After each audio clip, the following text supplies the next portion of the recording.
a full congressional investigation of this Israeli attack on the USS Liberty, which once again, if we are thinking of who is predominant in the Zionist imperialist alliance, once again, this moves us in the direction of saying that, well, the Israelis must have a lot of clout all over the place to kill an issue like this and remain killing it for the past 41 years.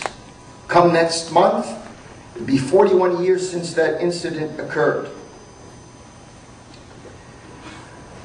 In the late 1960s, we have to go back to the political atmosphere of the time, especially as it relates to the Middle East. There was a guerrilla movement that was picking up momentum by the Palestinians, the Palestine Liberation Organization, with the many factions that it had. One of those factions was called the Popular Front for the Liberation of Palestine. And it had taken control of some airlines and bombed them in the Jordanian desert.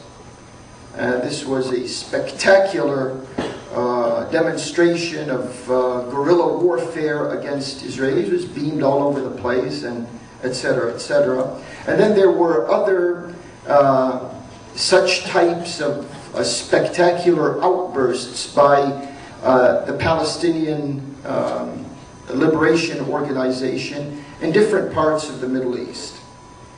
All of that scenario put together caused a type of national security meeting in Washington. If you can recall, at the time Henry Kissinger was head of national security, President Nixon was in the White House. They got together and an executive order was issued. Not many people know about this. An executive order was issued. I can't remember it had a name and it had a numeral to it. That executive order considered, in those circumstances, that Americans who are of Arab descent within 6 generations are to be considered suspect. That is a very damaging decision that was made on the highest levels of the U.S. government that still reverberates today, as we have after 9/11 new policies that are kicking in to also de-Americanize Americans who are of Arab descent, and now Americans who are of Islamic descent.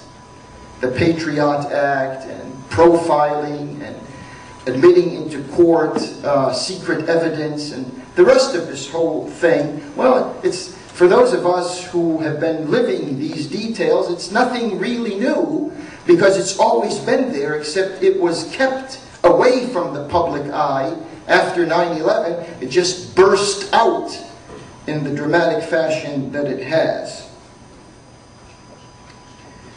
And then we have reference was made to AIPAC, that humongous, very influential body of people who have disproportionate input into the policies and the decisions, particularly as they relate to Israel. Note that almost every year it has been, especially in the past few years, it has been a practice of very influential American politicians, such as Hillary Clinton and Republicans and Democrats, to attend the yearly conference of AIPAC and to make sure that everyone who is attending understands that these officials are going to do their utmost to protect Israel, even if that means launching a war against Iran. This has come out very clearly in the past couple of years at least. Another indicator of the disproportionate internal relationship between Zionists and imperialists is the matter of these spies that keep on popping up from time to time.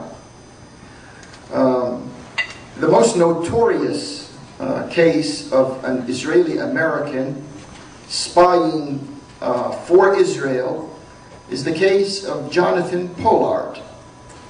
This person is reported to have photocopied tons of information and passed it on to his handler at the Israeli embassy in Washington, D.C., who of course passed it on to Israeli intelligence. The person got caught back in the mid-1980s. He got caught in the act. He was brought to court and then was sentenced to life imprisonment. I think he's been in prison for 22 or 23 years now. And there have been several attempts, serious attempts, by the Israeli government to spring him out of detention, to commute this life sentence. They have all failed so far. This person was, when the court ruled that he has to spend the rest of his life behind bars, this person, Jonathan Pollard, was visited on several occasions that I know of. What we don't know of may be much more, but was visited by high-ranking Israeli officials. During the wide plantation get-together through the offices of the United States between the Palestinians and the Israelis, when Netanyahu, the Likudnik, the warmonger, when he was involved in all of this, he passed on an attempt with President Clinton to have Pollard released from prison as part of a deal to try to work out some type of solution with the Palestinians. But back to the time when the court ruled that this person should spend the rest of his life in prison, the Secretary of Defense at the time stated that, Casper Weinberger, he stated that these were very forceful words, that if there was capital punishment for persons like that, this person should have been executed for the crimes that he committed against the United States. Now this also, when we hearken back to the internal relationship between imperialists and Zionists, it also flags us to, now what is going on here? Who really is in control of these things? And once again, I don't know what side you're going to fall on, but this is another indicator of the internal relationship between officials in Washington and officials in Tel Aviv.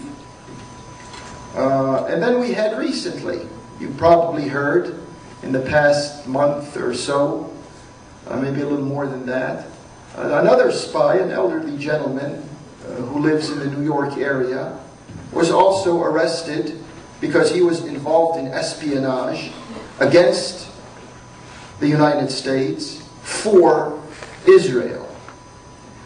I guess the guy's name is Ben-Ami Kaddish.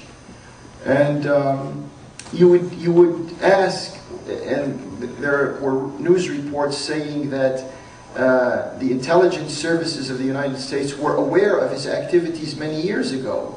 But then the unknown factor in all of this, well, if you knew about it many years ago, why did you delay arresting a person like that? And still we come up with a sort of unknown